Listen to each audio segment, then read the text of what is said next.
The cameras flashed. The crowd froze. And just like that, well, Hollywood had a new obsession. The fairy tale felt so real, like a beautiful bride in a $47 dress, a perfectly minimal wedding, and millions of views from people who just couldn't look away. Yeah, it was everywhere. But then the illusion shattered. The fairy tale faded. The hospital lights flickered. She was having her first baby. She never made it home. Welcome to Starscope Report. Join Jordan and Jamie as they uncover Hollywood drama, music industry shakeups, and viral influencer scandals. From red carpet surprises to social media controversies, we dive deep into the stories behind the fame. And today's a tough one. It's the kind of headline that completely rewires how you look at the content you consume every single day. It really is. Today, we're unpacking a really devastating juxtaposition in the public eye. We've got a stack of sources, so Us Weekly, Tyla, Femnegora, and official obituaries, and we're looking at the extreme highs and the absolute devastating lows of motherhood when it's documented for the world to see. Right, because when you live your life on a public stage, the audience is there for the confetti, but, they're also front row for the unthinkable tragedy. Exactly. So let's start with the fairy tale. To grasp the sheer heartbreak of what happened, you really have to understand why millions of people fell in love with this woman in the first place. Oh, absolutely. The internet just adored her. Let's rewind to February 2022, a stunning California wedding. And when I say budget-friendly, I mean the entire wedding cost $500 total. Which is just, in a culture that practically demands you bankrupt yourself for an Instagram-worthy aesthetic, spending $500 on a wedding is practically an act of rebellion. We're talking about 32-year-old Kiara Brokenbrough and her husband, Joel Brokenbrough. They became absolute internet sensations overnight. And it's because Kiara walked down the aisle in a wedding dress she bought for literally $47. Wait, 47? That's amazing. Right. They got married right off a California freeway, kept the guest list incredibly tight, and the vibe was so casual, the guests actually paid for their own food and drinks. What stands out to me isn't just the price tag, though. It's the psychology of why the internet latched onto this so fiercely. We're constantly fed a diet of performed wealth, Oh, for sure. Everything is curated. Exactly. Everything on social media is curated to look luxurious, heavily filtered, and totally out of reach for the average person. Then Kiara shows up, completely dismantling that expectation. I hear that, but isn't part of the appeal also that she was subtly mocking the very influencer culture she was participating in? I mean, she wasn't shy about her reasoning. Right, she was very open about it. 2 months after that wedding, she went on Good Morning America and explicitly said their goal was to be, quote, as minimal as possible. She also did an interview with the LA Times, pushing back hard against the societal pressure to go into massive debt for one single day. Which is so refreshing. It really is. She pointed out how culturally we've gotten so far away from the simple act of a bride and groom coming together, bowing to God, and making a vow in front of witnesses. She offered this grounded, highly authentic version of love. It was a refusal to let the algorithm define what a successful marriage should look like. Consuming influencer content, especially a love story like Kiara and Joel's, it's essentially like reading a real-time novel. Social media algorithms actively train our brains to view these real living humans as fictional characters. Oh, that's a brilliant way to put it. We really do view them as characters. Right. We watch the meet cute, we watch the incredibly clever $500 wedding, and because of the format, we naturally expect the 3-act rom-com structure to hold up. We give them plot armor. Because that is the implicit promise of these platforms, right? Yeah. You follow a lifestyle creator and you expect the aesthetic of happiness to continue uninterrupted. The timeline is supposed to be safe. Which is exactly what makes it so incredibly profoundly jarring when the messy, fragile reality of human life crashes into that curated narrative. Yeah, it shatters the matrix. You read the update and your brain almost refuses to process it because it violates the rules of the genre we thought we were watching. If you're loving these Hollywood twists and viral deep dives, make sure you're subscribed. We've got an unbelievable turn of events coming up next. Because 4 years after that perfect budget-friendly day, the story took a turn that left millions completely heartbroken, and the details are absolutely devastating. Just a devastating blank space where a future was supposed to be. The headline that broke the internet did exactly that.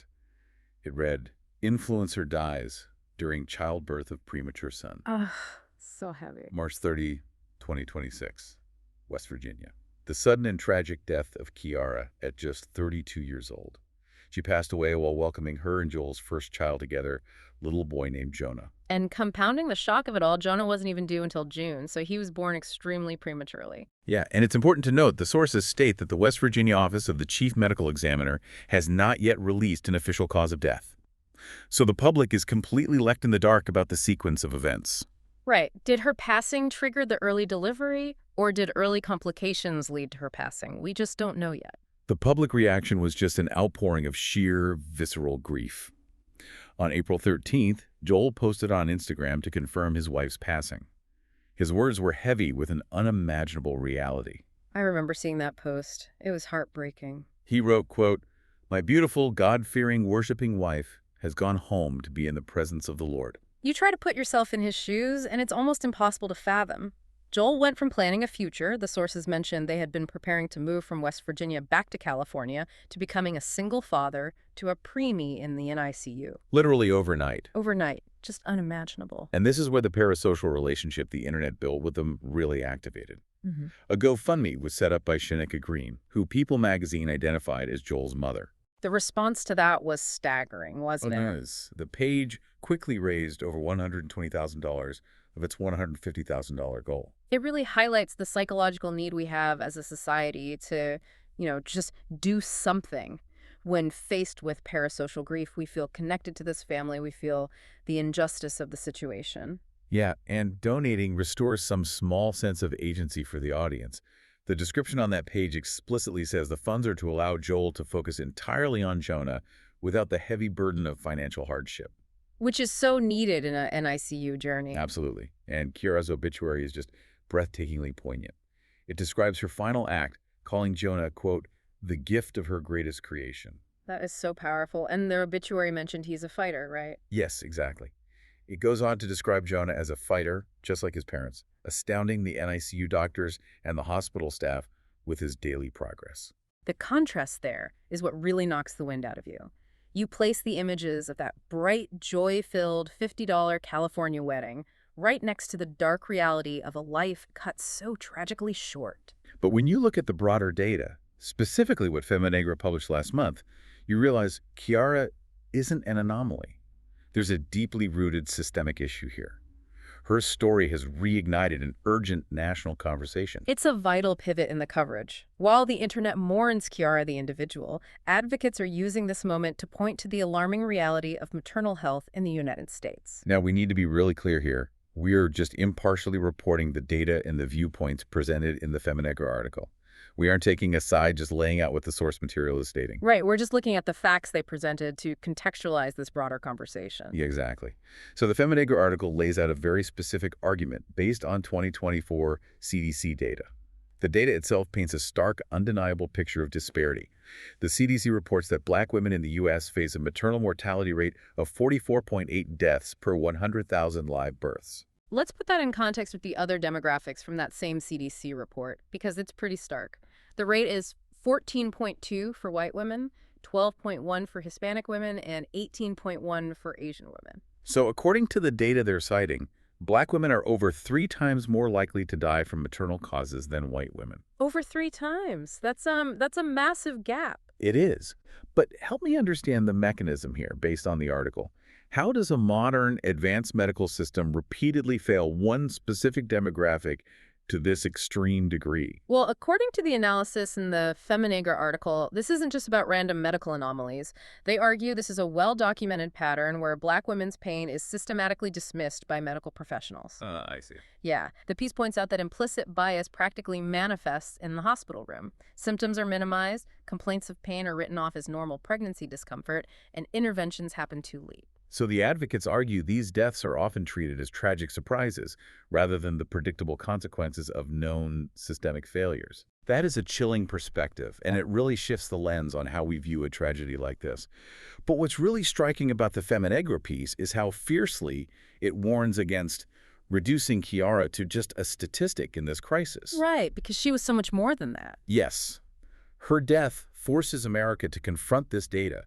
But she was a wife. She was a mother building a future. Her $47 dress was a symbol that love, not spectacle, was the point. Which is the danger of public mourning, isn't it? We turn people into symbols for causes. But underneath the statistics of maternal mortality are women with families, partners, and dreams. Exactly.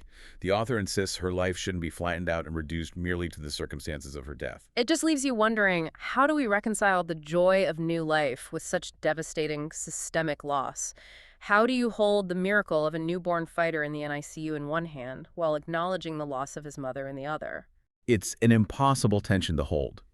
We're going to shift gears in a moment to another major headline from the music industry that completely contrasts this story. Later in this deep dive, we'll talk about a full-circle miracle nobody saw coming. It is genuinely surreal how these intensely different human experiences share the exact same internet airspace. It feels almost inappropriate to pivot from such profound loss to a celebration, but this is exactly what our feeds do to us every single day. The algorithmic whiplash is real. Oh, it really is. It's totally disorienting. In the exact same week of April 2026 that the internet was mourning Kiara and dissecting maternal mortality rates, the algorithm was simultaneously feeding us a completely contrasting story of another 32-year-old woman welcoming a baby. Which brings us to the music industry shakeup and a headline that feels like it belongs in a totally different universe. Exactly. Eminem becomes a grandfather again to baby Scotty. The tonal shift is jarring, but it perfectly encapsulates the unpredictable, chaotic roller coaster of bringing new life into the world. Here's where it gets really interesting. On April 14th, 2026, right as the GoFundMe for Kiara's family was gaining massive traction, Eminem's adopted daughter, Elena Scott, welcomed a baby girl with her husband, Matt Morler. And Alina's 32 years old, right? Yes, the exact same age Kiara was. That parallel is striking. Two women the same age in the exact same news cycle, experiencing the absolute extremes of what childbirth can mean. To give some background, Eminem had actually just become a granddad a year prior, in March 2025, when his other daughter, Haley Jade Scott, had a baby named Elliot Marshall McClintock. But Elena's journey to motherhood was completely different from Haley's. The sources indicate that she had a really long, painful struggle to conceive. She explicitly stated she had been, quote, praying for a miracle. Right, and when you've been waiting for a miracle for that long, the emotional toll is immense. Oh, absolutely. And you can feel the weight of that weightlifting in the photos she shared. She posted these incredibly cinematic, emotional black and white photos taken right after the birth. It's just pure, unfiltered relief. She wrote some beautiful captions to go with them, too. She said, "We blinked and it's been a week since we became a family, and yet somehow it feels like we've loved her our whole lives." That is so sweet. And didn't she mention wanting a big family? She did. She even joked that she wanted 100 more children. But then she touched on something deeply profound. She said that watching her husband bond with the baby is, quote, healing parts of me I never even knew needed healing. Wow, that concept of a new baby actively healing past trauma is so potent. After praying for a miracle, the arrival of this child isn't just the start of a new chapter, it's practically acting as a retroactive cure for the emotional devastation of infertility. It's a powerful testament to the restorative nature of new life. And I love the intention behind the name they chose. They named her Scotty Marie Moeller. Oh, Scotty, that's a great name. Yeah, and Alina explained that Scotty is a direct honor to her Scott sisters, the women who gave her name and her life so much meaning. It's a tribute to her lineage. It really is a brilliant contrast to the tragedy we just discussed. Kiara's story represents the sudden, unimaginable loss of a future that felt so secure. Alina's story is the miraculous realization of a future that felt completely impossible for so long. It provides this necessary glimmer of hope. It reminds us that while the journey of motherhood can expose the darkest, most systemic failures of our society, it also contains these bright, full-circle moments of absolute joy. It really does.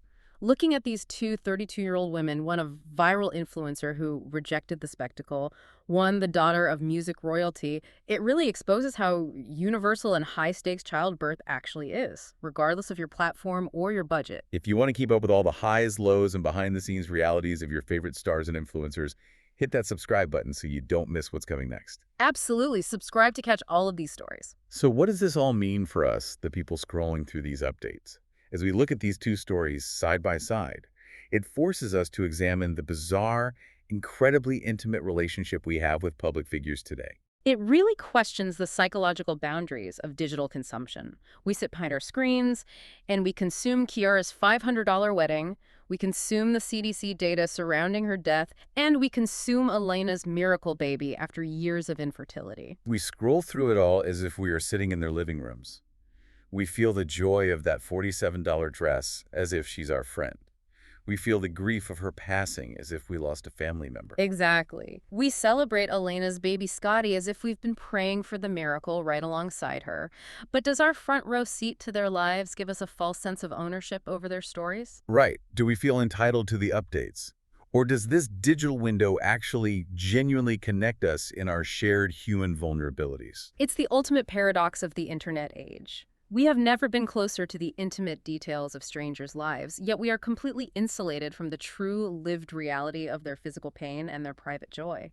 We get the emotion without the actual relationship. It's something to really mull over the next time you find yourself deeply invested in the storyline of someone you've never actually met. Does the screen act as a mirror, reflecting our own humanity back to us? Or is it just a window into a life we feel entitled to watch, like a television show?